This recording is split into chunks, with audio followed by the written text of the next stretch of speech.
Welcome everyone to Hammer Time. New look, Hammer Time. We got a new background. We haven't done this in a while. We did a couple interviews. Now we're going back to the football talk. Of course, I'm joined by Mr. Vacation himself, Alex. What's going on, Alex?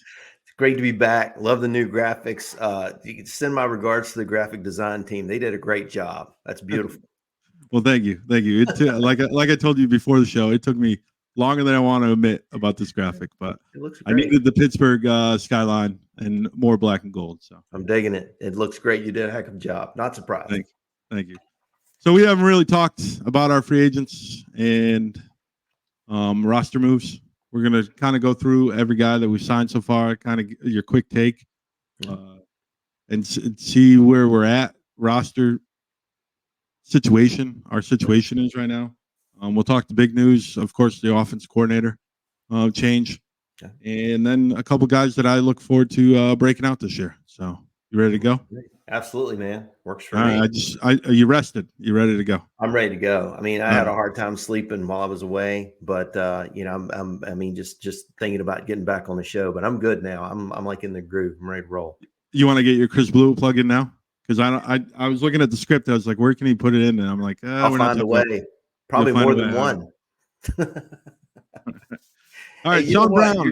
You're giving me a hard time about Blewett. We're going to find out about a little bit later on in the show. I got some material for you there, bud. I plan to use. All right. I'm excited to see this.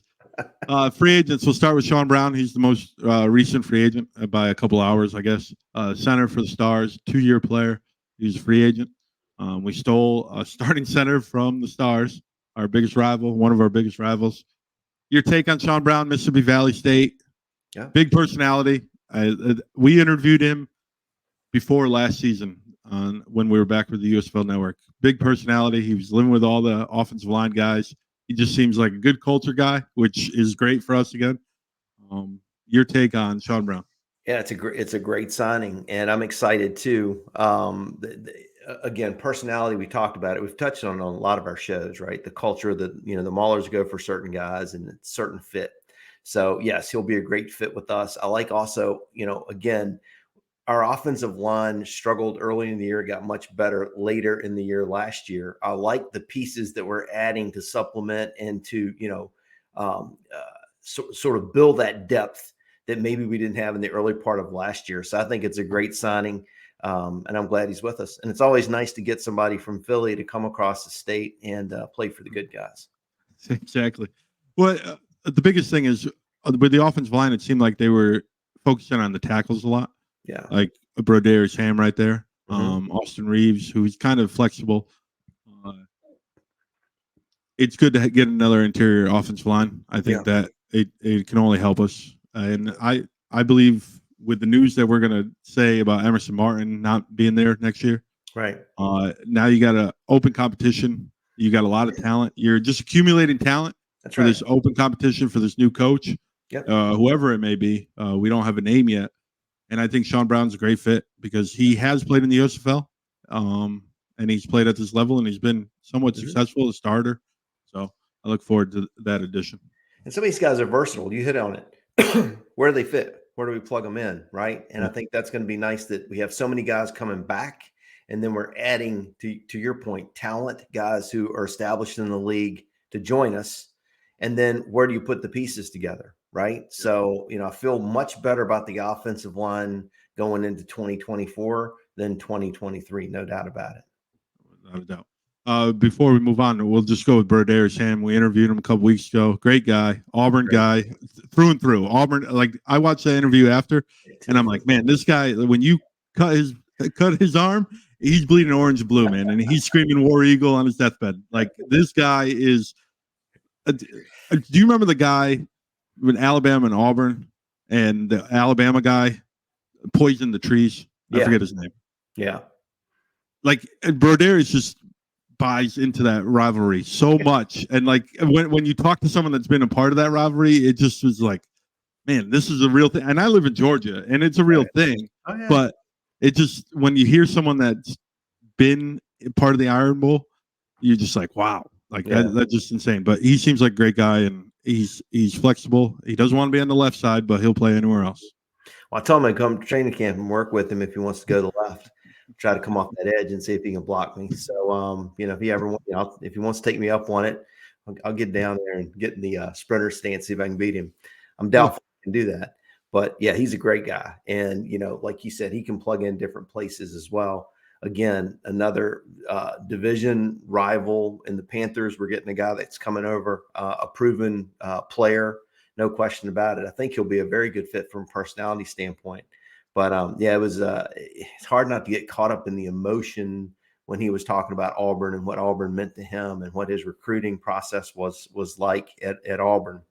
And I got the feeling I gave him that one question about Alabama and Auburn, and I was thinking, I'll probably get the SID answer, right? Where it's like, well, we really don't hate those guys that bad. And it's more the fans that get into it, but there's a lot of respect on the field. He basically said he hated Alabama and held up a War Eagle sign. I'm like, you can't top that. Exactly. And of course, Dorian O'Daniel, one of my favorite pickups so far. Clemson guy, Super Bowl champ, national champ, a lot of winning. Willing to do anything. He was special teams on the Chiefs. Mm-hmm. I just feel like this could be a big addition, especially if we don't get Tez back. That I know Tez is trying to get back to the NFL. Mm-hmm. Does he come back? I don't know. But Dorian O'Daniel seems like a guy that can slide right in there because he's played in the big moments and at linebacker for some big schools, Super Bowls. You know what I mean? Yeah. He has played in big games, and he would fit perfectly with Reuben Foster. So, winning culture. He won at Clemson. He's won with the Chiefs. The guys won at the highest level of college football, pro football. We talked about it on the very first show I was on about Coach Horton and what he brought to the Maulers and the difference between 2022 and 2023. And it was changing, learning how to win. You can learn how to win. Bringing a guy like this in for us, who is a former NFL player, has played in the Super Bowl, been on the Super Bowl team, played for a national championship in college. Didn't get much bigger than Clemson and then the Chiefs. So great pickup and a winner. Yeah, and the biggest thing we talk about winning, and I'm a Clemson guy. So when he came aboard, Clemson was just Clemson. They were like a nice program. Mm-hmm. He was part of that class that kind of elevated them to that national and took down Reuben Foster in Alabama. Mm-hmm. So he has seen to overcome after they lost the national championship, overcome and to get better. So the next year is better than the previous year. And I think, and he saw it with the Kansas City, you know what I mean? He was drafted there and he was part of that ascension to, they're the best team and the best franchise in the NFL right now. They're the gold standard. And he saw that. So he knows how to build a winning culture, and winning matters. And Dorian O'Daniel's a great addition. Well, you remember a few years ago at Clemson, they lost on a last-second field goal. Chris Blewett hit a field goal for the Pitt Panthers in Death Valley and beat Clemson, and they still rebounded and went on to play for a national title that year. Dorian O'Daniel was on that team. Yeah, so he was there. He probably saw that leg all, up close, but that was a hell of a kick, wasn't it? I could watch that all day long. Not that I hate Clemson, but man, talk about pressure. But anyway, sorry, I didn't mean to get off subject there, but hey, it showed Clemson overcame, right? Yeah. Beating a lot of guys. Talking about a Clemson guy, DeAndre Overton, a giant target. Absolutely. We talked about in the before free agency. He would be a great addition, especially with the news coming out about who the offensive coordinator, and we'll get into that in a little bit. But DeAndre Overton is a big target. He played in a pass-heavy offense, so his numbers he played with Corey Coleman and Devin Gray, some of the best receivers in the league, and he still was able to put up pretty good numbers. I think this year he takes a step forward. And of course, I'm a little bit homer there with the Clemson, but I just feel like Overton was a perfect fit for this offense. What this offense was missing, they have a lot of wide receivers that are 6 feet, roughly. Yeah. This is a big 6'3", 6'4" guy. So, yeah, we talked about it. I mean, looking at this slide, it almost looks like our wish list. We had these discussions, way back when. Where do we need to plug in offensively? Where do we need to get better? I'll blow the top off the receiver. Someone that fits a little bit of a different profile than we have a deep receiving core, right? But there some of that inside like slot maybe build and those types of guys at receiver. Here's a completely different looking receiver here in Overton. So that was a great pickup for sure. Was excited to see that. And again, getting another guy from Philadelphia, they can come on over here where the culture's really good. Yes, sir. And then Trey Williams, he was dynamic in 2022. He seemed to struggle a little bit. I know he was number 3 on our wish list a little bit, but this is my take. When you add Rodney Smith and Trey Williams together, you have a running back that we were saying go get Reggie Corbin, who wasn't even a free agent, and then Mark Thompson. So right. I'll take the 3 we've got now. Our running back room, no disrespect to Dwayne Gary, Garrett Groshek, any of those guys. Our running back room I think, is going to be significantly better next year. I really do. I think adding Trey with Madre and then, of course, picking up Rodney Smith too. We got a lot better offensively in the offseason, I think. Yeah, definitely. I think Trey, to have a guy that can catch the ball out of the backfield, and take it to the house on any play, where the linebackers have to creep up and have to cover him, so it leaves extra space in the secondary for a guy like Overton, where the linebacker, like, you've got to respect that. And then I always thought Madre was the guy out of the 3 running backs, out of the 3, the ones that I would take, and to add him with Rodney Smith and Trey Williams, man, I'm telling you, they're building something. Well, Coach Horton said after the championship game, we have got to find ways to become more explosive on offense, and we will. And I think that we're adding, sometimes it's not all about scheme offensively. Sometimes it's dumping it out to a Trey Williams coming out of the backfield, and he can make it miss a tackle, or he can outrun a linebacker that may have gotten matched up on him. And next thing you know, you have a big play. We lacked some of that explosiveness last year offensively. I think that's probably an understatement. But these type of guys here give us an opportunity to have some athletes on the field that can make some plays offensively for us and have more explosive plays where everything doesn't feel like it's a 10-minute drive with 3-yard gains all the way down the field, which I'll take. But you still like I've said before, it's fun to be able to drop a dime on somebody just like that too. So, well, you remember the championship where Magoo was able to throw the ball 40 yards to Overton. You know what I mean? Like, so they got to respect the running game with Maribel and then over the top. And if the Maulers can get an offense that's dynamic like that, and this defense, it's not the Stallions defense. No disrespect to the Stallions defense. It's very good, but it's not black and gold defense. It's just not. Nope. I agree. So we've kind of hinted at it a few times. New offense coordinator, Leo Mazzone. I love this picture. It's my favorite picture because it symbolizes a big change. With no disrespect to Tomlinson, he was just a calm, quiet, cerebral type, while Mazzone is kind of like a little fiery, and that's what the offense needs, is a little boot to the butt and get going a little bit. So Mazzone coming in. Obviously, the play calling is going to be 100% different. He was with the Breakers in 2022. They had the all USFL running back, quarterback, tight end. They had offensive linemen, so he's been everywhere. I know you're going to touch on it. The biggest thing that I've noticed is that I had 2 players message me after I posted about Mazzone coming over, and they are ecstatic about it. They are ecstatic about the change because it's going to bring a bit of an energy onto his side of the ball that's kind of been lacking for 2 years. Right. Well, the Breakers, they were second in scoring offense, right? Yep. And I think first in passing offense, I believe. And the leading passer in the USFL last year was Bethel Thompson, and then Hills was the leading rusher, and both were New Orleans guys under Coach Mazzone. So I'm excited. I think it's a great move, and I know we touched on it, but as I was prepping for the show, listen to some of these names real quick. So Joe Morrison, who was at University of New Mexico, and then University of South Carolina is where he sort of hit the national map back in the 80s. Jim Wacker, TCU in Minnesota, great football coach. He's coached for Tommy Tuberville, Dennis Erickson, Chucky the Chest Amato at NC State when he had Phillip Rivers. I'd love to get him on the show just to talk about Chuck Amato, Ed Orgeron, Eric Mangini, Jim Mora, and then Kevin Sumlin. The list goes on. I mean, there's some big time coaches, some big time programs, right? This guy's got a resume for sure. So again, I'm really excited because I think we have more weapons offensively, and I definitely think the new look on offense. No disrespect to Coach Tomlinson and those guys, but at times last year it was hard. It was frustrating to see the lack of production. So Yeah, I think we'll just find the gas pedal. Instead of just coasting down the hill, we're going to go 55 going down the hill and be the aggressor more than just playing it safe.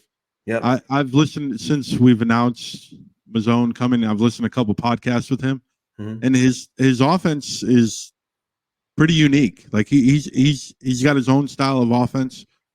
It's not a West Coast. It is a spread, but it's his own form of spread, and he's got a little Mike Leach in him, and he just kind of he's got his own thing, and I'm excited because, to tell you the truth, in 2022 the Breakers offense was the most dynamic, especially early on in the season before injuries started piling up. Yep. I remember the big play, and I just pictured DeAndre Overton catching the ball like Jonathan Adams. Like against the Breakers and beating the Breakers on the last one, or a Trey Williams being a TJ Logan, which I'll touch on in a little bit, but like a scat back coming out of the back, or Matt Saber being Sal Canilla, man. Like the tight end is actually used in an offense, not just as an extra offensive lineman.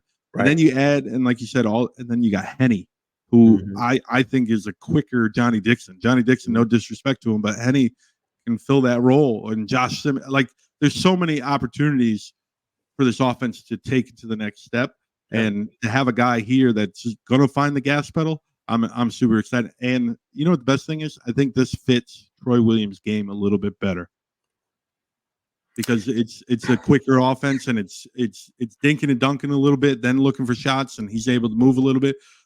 Slaughter was moving a little bit in 2022. Then he got banged up. I don't know if you remember, but he was able to move out of the pocket a little bit. And then once he got the injury, then the offense kind of got a little stagnant.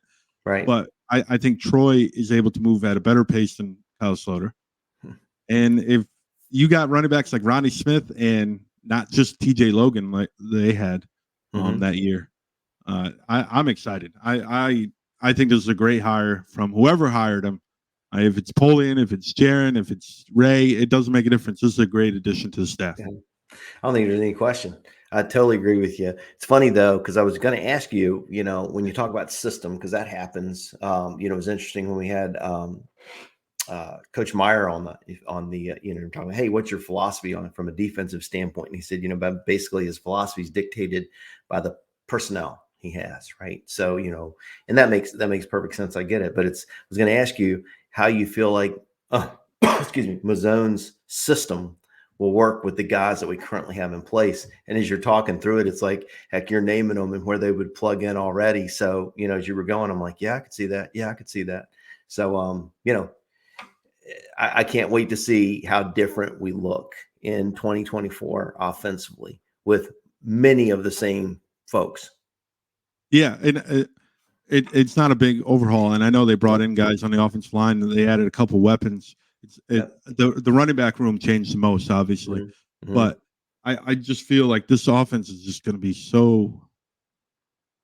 I like just listen to him on podcasts and everything. You just know that he is going to coach these guys up and put them in positions to succeed, not just go by what he wants to do. Like you're talking with Steve Meyer, Coach Meyer, where he found what the players did well and then coached to that. And I think Mazzone has the capabilities of being able, and you listed off every single stop he's made. Some names are before my time. And the fact that you got excited about him, I picked up about Chuck D'Amato, and from there on, I got him. But the ones before that, but you got excited. That tells me that he knows ball from the old ways of offense to even the new ways of offense, and he's been around the game. And like I said, he runs his own offensive philosophy. I'm excited. Like this is one of the.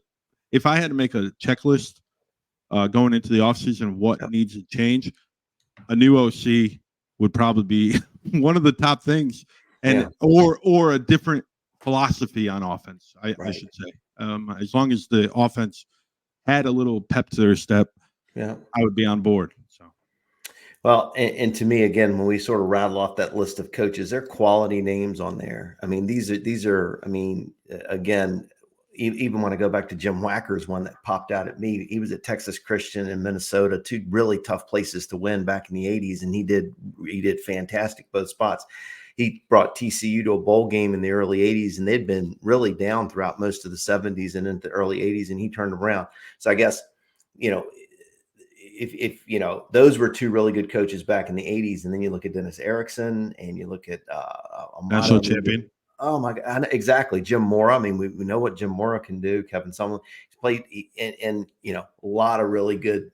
You take a little bit of something from everybody you coach with or coach for. And I look at these names and it's like, you know, they all kind of jump out at you. So guy knows a lot of football, I'll tell you that. He does.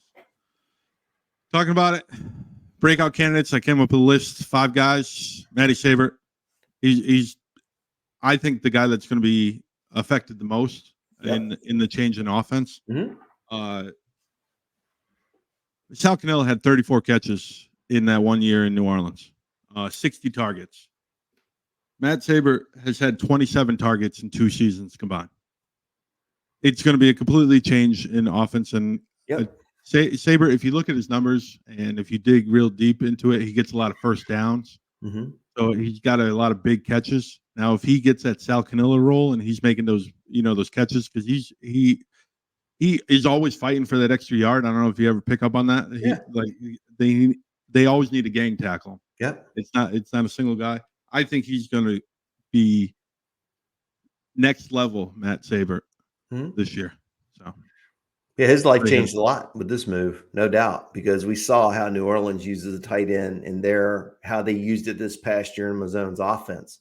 So, you know, our tight end really, you know, if you, no disrespect to Matt, but you think of Stocky, like, you know, he kind of, you know, more of a fullback type, but I think, you know, they might even had him listed as a tight end. I'm not sure, but I can't remember. But I mean, you know, having a true tight end like Matt Sabert and being able to be in a system like Mazzone's, I think is fantastic. Yeah. Mazzone in 2022 was like that offense was high powered. Mm-hmm. And then he was going to go to the IFA apparently for this upcoming season, Mazzone. Mm-hmm. And now it seems like he's coming to the USFL. So bring it on. Another guy, Rodney Smith. Now I could put any running back here. I chose Rodney Smith just because he's the newest guy, I guess. Mm-hmm. I could see Madre London being this guy. I could definitely see Trey Williams being this guy. The running backs are going to get a lot of balls thrown to them, unlike this past season where it seemed like if they weren't being handed off the ball, they were an extra blocker, just like Matt Sabert. Yep. It seemed like there weren't a lot of screen passes or anything like that. It was more we had 7 offensive linemen if we weren't running the ball. Mm-hmm. That's exactly how I felt. Like you had the wide receivers, and then you had either Sabert or Stocky. And I know Stocky had a few catches, but if they weren't being used or targeted, or they weren't the top option on a passing, they were a blocker. Yeah. And I think these running backs can take off and to the moon with this offense. So yeah, I'm excited to see Rodney play. Put up some big numbers at Minnesota. And I think, you know, again, you have 2 proven USFL backs in Madre and in Trey. And then, you know, Rodney, not so much. He hadn't played in the league yet. But I think that from what I saw from him and for the numbers he put up at Minnesota, you're right. This guy could really have a breakout year and put up some sick numbers, I think. So I'm excited about Rodney too. And just to go back to the Mazzone, so TJ Logan was with them in 2022, the scat back out of North Carolina. Yep. And he had 8 catches in 2 games before he had season-ending surgery, and he hasn't been back. He had 4 catches. I can't remember a time when a running back on the Maulers had 4 catches in a game. Right. And he averaged 4 catches. So the fact that you're adding that weapon for Troy or whoever the quarterback is, I just think it's perfect. You know, and the other thing too, defensively, when you're defending, when you have guys that can come out of the backfield and catch the ball, it really changes things, how you have to prepare and how you have to set up your defense to stop that. And often you're looking at matchup issues. You know, how are we going to, you know, match up against such and such? You know, we're going to try to put an extra DB in there maybe. weakens you up for the run. We're going to try to get him covered with a linebacker. Can the linebackers are they athletic enough to cover in space and make plays on some of these running backs? So it really can put the defense in very uncomfortable situations when you have guys that can come out of the backfield and catch the football. Rodney Smith, to go back to that about catching the ball out of the backfield, he played 2 NFL games in 2021 with quarterbacks like Cam Newton, who's on the end of his career, Sam Darnold, P.J. Walker, and he had 5 catches in 2 games that he played in the NFL. So obviously he can catch the ball out of the backfield and be that scat back. So then the last one on offense, Josh Simmons, another example of just someone being a placeholder for the position.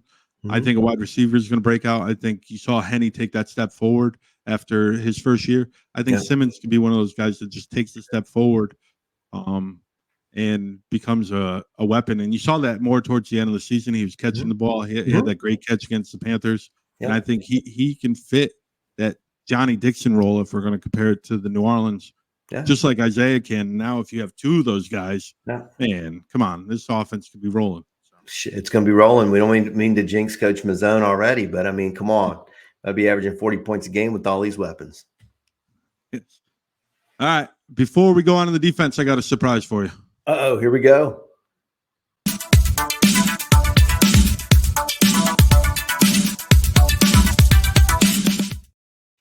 I know you love that music. It's good. I love it. Oh, we have a yearbook picture of Alex. I'm like fascinated by this right now. I don't know why it's trending, and I just think it's hilarious. And your face fit perfect on this. So I said circa 92 when you're coaching. I'm guessing you were coaching around 92, right? Yeah. 90, 91 is when I started. 92, it would have been the second year. I appreciate that. So that was a team photo that I dug up. Yeah, that's a really good one too. And it's funny. I showed my wife that picture, and she said she actually thought it was pretty close. So I said it's me. It's Webb got it from one of the media guys. So there you go. Payback's hell, buddy. I'm gonna tell you. Going back to the defense, Xavier Lewis, Southeastern Louisiana guy. He's played. He was kind of the 3rd, 4th corner last year. Cornerback is one of the positions that we probably still have a little hole. Lewis could play safety. He could play a little bit of everything. I just think he is capable of being a pretty good corner in this league. So I had to shout out Xavier Lewis on my top 5. No disagreement here, and you touched on it, safety or corner, very, very good. And then, sort of where we stand right now with Trey Tarpley getting signed by the Falcons, what could happen with Gilbert, whether he comes back next year or not. Tornin, as you mentioned, we need a couple of these breakout guys in the defensive backfield for sure. So I think, the versatility where Xavier can plug in is good. But so far, man, you're batting 1,000. All of these guys I'd consider breakout candidates as well. Batting 10,000 with this one. This is my lock. Orlando Jordan. He is going to be. This is my guy, and I told you this story before. The fact that he was added to the roster, they drafted him. He played for Horton at Southeastern Louisiana, and he came onto the roster. And 2 weeks later, he was active, and he jumped a couple guys on the depth chart. It seems. I just feel like this is the guy. If there's going to be a Gilbert replacement, this is the guy. Yeah. Orlando Jordan is your version of my Chris Blewett. You've bought stock in Orlando from the first show on. I remember we even had a slide on him. This is your guy, Webb. I give you all the credit. If Orlando has the great breakout year, you have all the rights to brag as much as you want to. Because I'm waiting for you to show up in a what number? See 20 what? Show up in a 23 jersey. That's what I'm waiting to see you in. He's Jordan, right? He should be 23. Jordan. I don't know if it is 23, but it looks like 23 from here. I'm not going to give in and put my glasses on while I'm online, but I guess I could look. Huh. That's your guy right there. You in Southeast Louisiana, man. I tell you what. I'm the Southland guy. I just feel like familiarity and knowing the complexity of the defense, and especially defensive back in that room or in that locker room is extremely important. Trey Wortham is another one that played for Horton. I just feel like Mark Gilbert was a Steeler, right? And Steve Meyer was a Steeler, and Ray Horton, and I just feel like the defensive backs. It's really important to have the familiarity in this defense. And I just think Fernando Jordan's kind of fit that mold. So I agree with you. Very athletic. Same thing. We had Trey Wortham on the show. A month or so ago, month and a half. We're very athletic back there, very talented. So when I said, hey, with some of these starters not coming back, I think thin probably isn't the best description. Sort of unsettled would probably be a better description. We have very talented athletes we can plug in back there, but we'll see how that picture sort of unfolds. But it's nice to have some pieces that you can put in there and feel confident they'll do a good job. Orlando's one of them. Yeah. Brings it to Search Bar. Two things: roster holes. Right now, I believe that we still need defensive tackle. It could be Olive, it could be Boogie. Who knows? I think there's an opportunity there. I think adding Tez would be amazing. I think we kind of covered that a little bit with O'Daniel. Corners, if they're going to elevate guys that have been on the team for a little bit, then I'm comfortable with it. Safety, with Tarp going to the NFL, Eli Walker and Elmore are basically the only safeties that are on the roster right now. I know Tyson Graham has played that, but he played a lot of linebacker last year. I just feel like that could be a spot that we can use a guy. I believe we still have 9 spots left. Or 7 spots left if you don't count Boogie, Olive, and all those guys coming back. I think there's like 7 spots left. So I think that's a part of the roster that we can address. Yeah. Probably that's something that would be interesting to see now too, of the free agents that are still out there, defensive line free agents that still haven't signed from other teams, or do we look to sort of, pick up guys in the draft? Yeah. Well, I don't recall if John Atkins has signed, but all the other ones we had on our free agent preview show. Yeah. I believe have signed. Toby, Andre Santamore, and all that. Yeah. So I just feel like Maffa might be still out there. Hercules Maffa. I don't know if he's signed, but I think the best solution is for Boogie and Olive to come back. Oh yeah, absolutely. No, I mean I'd love to Boogie back for sure. And then Atkins, like we said, is intriguing. I'm not sure if he's re-signed yet or not, but then we did lock some guys up earlier. It just you don't want to be too thin at defensive tackle. You look at last year, how tough we were in the middle, right? Between the Tez and Boogie and Olive in the middle. And Ruben, of course. Yeah, that's tough. That's tough sledding in there for an offense to go up against that. If you lost 3 of those 4 pieces, suddenly, you have guys that you can fill in. They're guys that you can sign, guys that you can draft, but you don't know until they're out there how well they fill in. And it's sort of like you build your team inside out, offensively and defensively, I think, especially on offense, but defensively too. I think you build it inside out, and you'd be losing a pretty big chunk in the middle. So feel a bit better when Boogie signs. Just go ahead and sign. You talk about the middle anyway, the safeties, right? Yeah. We're still light on safeties. That's right down the middle too. Yeah, that's true. So basically the whole middle is the opportunity. I think we're good with corners. I think guys just have to grow into the role. But we can use safety, probably a linebacker if Tez comes back, and then defensive tackles, which it's still early in the offseason. We're not even a month into free agency. March is still quite a ways away. Some guy from the NFL can be cut. Who knows? And maybe an opportunity. Yeah. The second one is location. XFL rumors with the merger, or is it a takeover? I don't know what we're calling it anymore. I don't know what the league's name. I'm hoping that 30-day window with the government is supposed to be coming up by the end of the week. So the report from James Larson of the newsroom was that the 8 teams for the USFL are safe with 4 from the XFL with this merger. That's great news. I don't care. I would love them to be in Pittsburgh, obviously, but as long as they're playing football, I don't care. With the goal to end up in Pittsburgh, I'll take another year in Canton. Me too. And I think that was great news. I saw Larson's tweet on that, and I was happy to see it. I hope that's the way it worked out. I always wanted to, it's seen these rumors of 4-4 and 6-6, and who's going to get caught and whatnot, and we won't know until it's done. But to see that the 8 USFL teams would survive, and then they'd add the 4 premier XFL teams, really, I think, at least from a draw standpoint. I think it's great. I would love to see that happen. I know I want the USFL name to stick to, but probably not going to happen. Never know.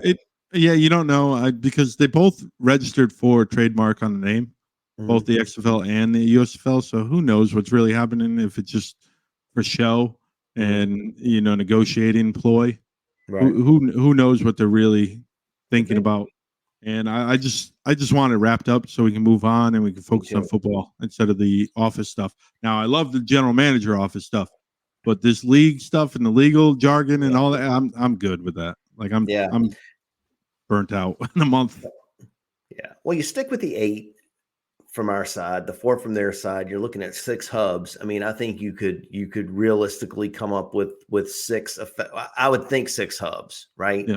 I've seen some rumors that it could be fewer hubs, and it could be some teams in home stadiums and stuff. I think, again, like we've been speculating about this for about 3 weeks, a month since it all broke. So, we'll find out when I guess everybody else does. But it seems to reason, 12 teams, 6 hubs, and sort of following that model. And then, you would think that the hubs would be sort of where the XFL teams, for those guys coming over, where they drew the best. I'm going to be interested to see sort of how the division alignment would play out there, what that looks like, playoff format and whatnot. But it's exciting. I think that if you go way back and you look at, how did 2 spring leagues survive when traditionally no spring league has ever survived? You always thought it'd be kind of tough.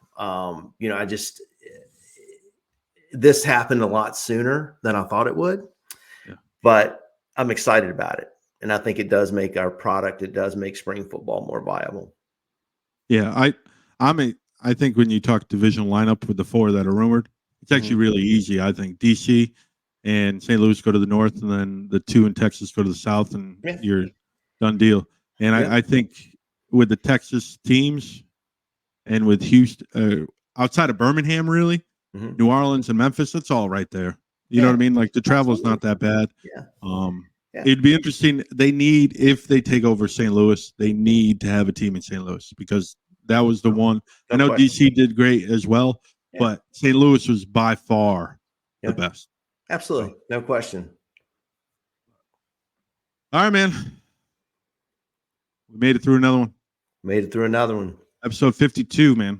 I can't believe that's basically for a year straight now. Yeah. It's been over that, but basically a year.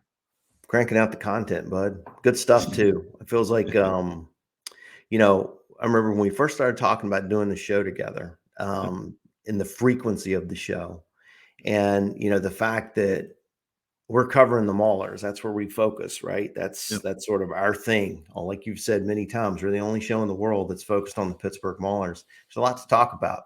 And, I like this weekly format or frequency that we've gone to. And there's a lot of stuff still, that's going to happen between now and when the teams report to camp in a few months. So. Yeah, man. The holidays are going to be here. The holidays are basically here, right? Absolutely. And then it flies by, because if you go by the calendar of last year, February is basically the draft, and a lot of coaches get announced and all that. And then March is here, and all of a sudden you got 4 weeks of training camp, and season's here, and Easter, and all. It's boom, boom, boom, boom, boom, boom, boom. Yeah. And the season goes by so fast too. Well, think about it. July 1st was the championship game. So that's the month of July, August, September, and we're almost through October. That's almost 4 months in the rearview mirror since the championship game, right? Which is crazy, man. I feel like it was yesterday. Yeah, I know. But you're right. Then you're looking at another 4 months, and then you're in camp in March, if they follow that, which that's the other thing too. don't you think that they almost have to follow the later schedule for kicking this thing off versus starting too early like the XFL did? I've always felt like, if you at least move into April, you're still going to see some crummy weather, but probably not what you're going to see is if you start as early as they did. Yeah, I love the spring, the April, May, June, and wrap it up by 4th of July, Yeah. because then you have 2 weeks off really, and then it's Yeah. NFL camp and college and all that. And Mhm. I know I've heard people argue on both sides Mhm. if if it benefits the players, Mhm. but the USFL for 2 years straight now has shown that it really doesn't matter when the season is. Yeah, that's true. If you're talented, you're talented. They're Yeah. gonna find you. Steve Meyer said it. Mhm. When it That's doesn't matter true. if you're D3, D2, D1. If you can play, you can play, and they're gonna find Right. you. Yep. Get away from that March Madness a little bit. Just start in April. Yeah, well, exactly. You do your training camp during that, Yeah. and you go head to head against baseball, and it's Early baseball. season baseball. Yeah. So, Yeah. yeah, you're good there. All right, man. Dinner with Alex and Webb, 5 p.m. on Wednesdays. Like, subscribe, share, comment. Just keep going. It's an honor to do the Maulers. I like to focus on the Maulers and do the show every single week with you. It's awesome to talk ball with someone that Yeah. actually knows and not just Yeah. gunslinging. Yeah. Yeah. But, When it comes to the player moves and whatnot, I struggle sometimes not calling you Zach. I have to catch myself and bring it back and call you Webb because it's almost slipped out a couple times a day when you're talking about those breakout candidates. I'm like, well, Webb. So yeah, but it's fun. And I think that's what the other thing too, not to toot our own horn too much, but I do think that when you can focus on the Maulers, you can focus on a team like we're able to focus on a team. yeah, There's good content there. So yeah. Well, it's great to have a conversation with someone. yeah. Yeah. So No question. about someone that cares about the team as much as I do and as much as you do, to have that Absolutely. conversation. So. Absolutely. Love it. All right, you're gonna do your sign off. I think I will do my sign off. Webb, it was great to see you. Good to be back. And until next time, so long, everybody. Hammer down, hammer out. Webb and Alex out.